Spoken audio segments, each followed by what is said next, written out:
আমরা দেখেছি বিগত 16 বছর তারা একজন মানুষের সাংবিধানিক, নাগরিক, সামাজিক এবং ধর্মীয় অধিকার সবগুলো অধিকার তারা হরণ করে নিয়েছে। মানুষ শান্তিমতো বসবাস করার সুযোগ থেকে বঞ্চিত হয়েছে। সেই আওয়ামী লীগ আবার পুনর্বাসিত হবে, এটা আমরা কেন যেন ভাবতে পারছি না। জনগণের একটা প্রত্যাশা ছিল, জনগণের দাবি ছিল যে এরকম একটি দল যারা 16 বছর অনির্বাচিতভাবে দেশ শাসন করেছে, সুতরাং তাদের কার্যকলাপ নিষিদ্ধ না, শুধু তাদেরকেই একেবারে নিষিদ্ধ করার দাবি ছিল। আদালতের মাধ্যমে আওয়ামী লীগ দলীয়ভাবেও নিষিদ্ধ হবে, এটা আমাদের প্রত্যাশা। আওয়ামী লীগের নামে যেন বাংলাদেশে আগামীতে কেউ কোনো রাজনীতি করতে না পারে, এটাই আমাদের দাবি। পলায়নের মধ্য দিয়ে আওয়ামী লীগকে কবর রচিত করেছে আমি মনে করি। ছাত্র জনতার দাবির মুখে গত 10 মে আওয়ামী লীগকে নিষিদ্ধ ঘোষণা করে অন্তর্বর্তীকালীন সরকার। আওয়ামী লীগ নিষিদ্ধের ঘটনায় কি ভাবছে ইসলামী দলগুলো, তা নিয়ে ইনসাফের সাথে আলাপ হয় জমিয়তে উলামায়ে ইসলাম, খেলাফত মজলিস, বাংলাদেশ খেলাফত মজলিস ও খেলাফত আন্দোলন একাংশের সাথে। আওয়ামী লীগ নিষিদ্ধের সরকারি সিদ্ধান্তকে তারা ইতিবাচক হিসাবে দেখেন, পাশাপাশি তারা আওয়ামী লীগের ভিন্ন রূপে ফিরে আসার বিষয়টিকেও একেবারে উড়িয়ে দিচ্ছেন না। জমিয়তে উলামায়ে ইসলামের মহাসচিব মাওলানা মঞ্জুরুল ইসলাম আফিন্দি বলেন, আমরা চেয়েছিলাম আওয়ামী লীগকে বিচারিক প্রক্রিয়ার মাধ্যমে নিষিদ্ধ করা হোক, তাহলে বিচারের বিষয়টিও নিশ্চিত হতো। আওয়ামী লীগ নিষিদ্ধের বা আওয়ামী লীগের কার্যক্রম নিষিদ্ধ হওয়ার বিষয়টি আমি মনে করি সবার জানা।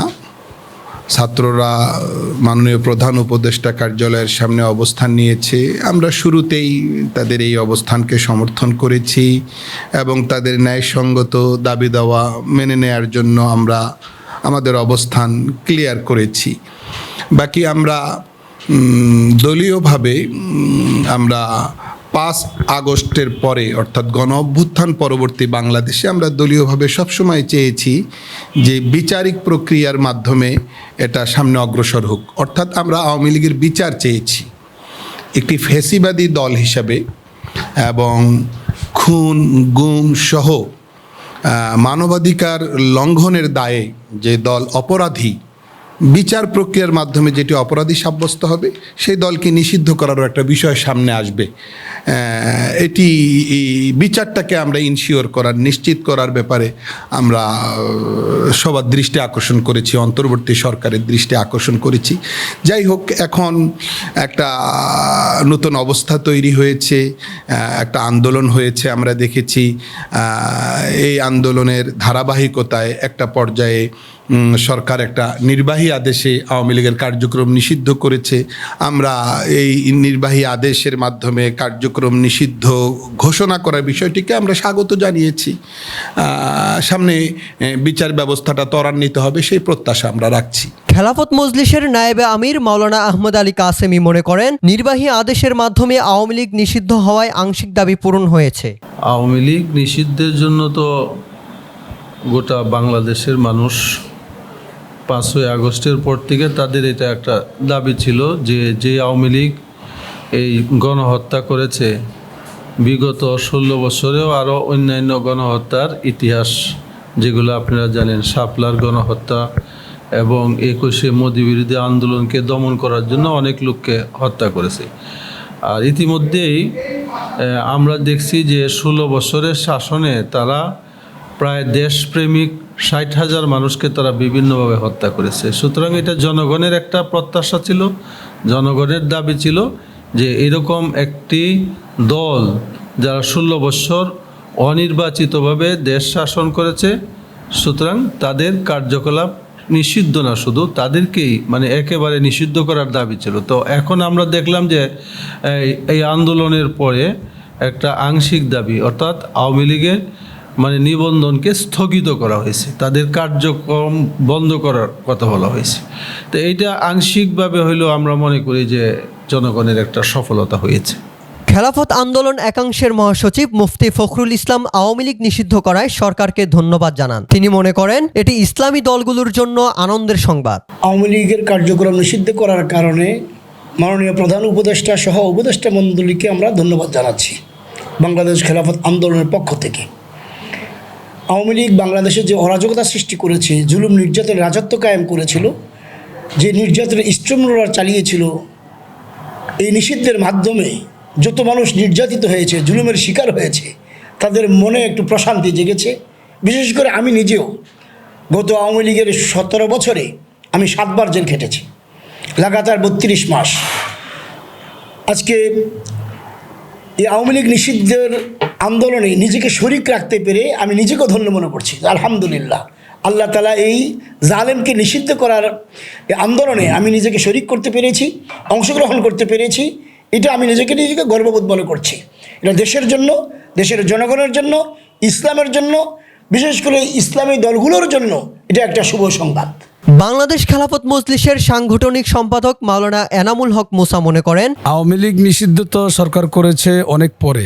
আসলে তো আওয়ামী লীগ ফ্যাসিস্ট 5 আগস্ট তারা পলায়নের মধ্য দিয়ে তাদের নিষিদ্ধতা জাতির সামনে প্রকাশ করেছে, বিশ্বের সামনে প্রকাশ করেছে।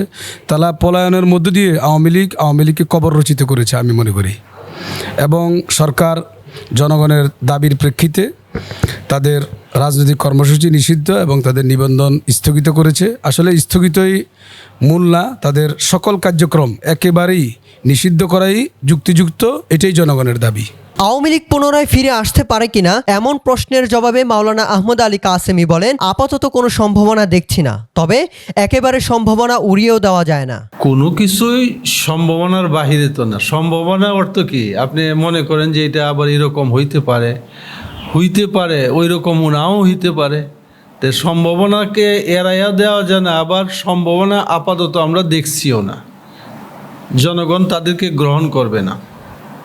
অদূর ভবিষ্যতের কথা বলা যায় না। তারা যদি এদেশে তারা তো এইভাবে আসতে পারবে না। তাদের লোকগুলো যদি ভালো হয়ে কাজকর্ম করে এবং কোনো সময় যদি সেটা দেশের জনগণের কাছে, তো তারা ক্ষমা চায় নাই, দেশের জনগণের কাছে ক্ষমা চাইলে তখন বিবেচনা করবে দেশের জনগণ, এবং যেটাই বিবেচনা করবে সেইটাই হবে তখন। জমিয়তে উলামায়ে ইসলামের মহাসচিব মাওলানা মঞ্জুরুল ইসলাম আফিন্দি মনে করেন, আওয়ামী লীগের পুনরায় ফিরে আসার সম্ভাবনা আপাতত নেই। আমরা মনে করি যে তাদের ব্যাক করার অথবা তারা আবার পুনর্বাসিত হবে এ ধরনের কোনো জায়গা বা সম্ভাবনা আপাতত আমরা দেখছি না। কারণ আমরা দেখেছি বিগত 16 বছর তারা একজন মানুষের সাংবিধানিক, নাগরিক, সামাজিক এবং ধর্মীয় অধিকার, সবগুলো অধিকার তারা হরণ করে নিয়েছে। মানুষ শান্তিমতো বসবাস করার সুযোগ থেকে বঞ্চিত হয়েছে। সেই আওয়ামী লীগ আবার পুনর্বাসিত হবে, কিংবা তাদেরকে পুনর্বাসিত করবার জায়গায় কেউ সহায়কের ভূমিকা পালন করবে, এটা আমরা কেন যেন ভাবতে পারছি না। বরং এই জায়গাটাতে আমরা বলবো এটা শহীদদের রক্তের সাথে এই রকম মানসিকতা প্রদর্শন একটা বিশ্বাসঘাতকতার শামিল। খেলাফত আন্দোলন একাংশের মহাসচিব মুফতি ফখরুল ইসলাম মনে করেন, আওয়ামী লীগ নামে কেউ যেন রাজনীতি করতে না পারে, সেজন্য বিচারের মাধ্যমে আওয়ামী লীগের ফেরার রাস্তা বন্ধ করতে হবে। ব্যাক করার চান্স আছে, কিন্তু আশা করি এই দলীয় কার্যক্রম নিষিদ্ধের মাধ্যমে সামনে যে মামলা মোকদ্দমাগুলো পরিচালিত হবে, আদালতের মাধ্যমে আওয়ামী লীগ দলীয়ভাবেও নিষিদ্ধ হবে, এটা আমাদের প্রত্যাশা। আমাদের দাবি আওয়ামী লীগের নামে যেন বাংলাদেশে আগামীতে কেউ কোনো রাজনীতি করতে না পারে, এটাই আমাদের দাবি। আপাতত কোনো সুযোগ দেখছি না। ভবিষ্যতে যদি আওয়ামী লীগ এই বাংলাদেশে রাজনীতি ফিরতে চায়, তো আশা করি বিশেষ করে যত মানুষ নির্যাতিত হয়েছে বিডিআর বিদ্রোহে, হেফাজতের শাপলা চত্বরে, 2021-এ এবং বিশেষ করে 2024-এর আপনার ছাত্রদের আন্দোলনে যে শত শত হাজার হাজার মানুষ আপনার শহীদ হয়েছে, শাহাদাত বরণ করেছে, তাদের পরিবার, তাদের আত্মীয় স্বজন এবং তাদের হিতাকাঙ্ক্ষীদের, শুভাকাঙ্ক্ষীদের লাশের উপর পাড়া দিয়ে আওয়ামী লীগকে আবার রাজনীতি ফিরতে হবে। মাহবুব রাস্তিন, ইনসাফ।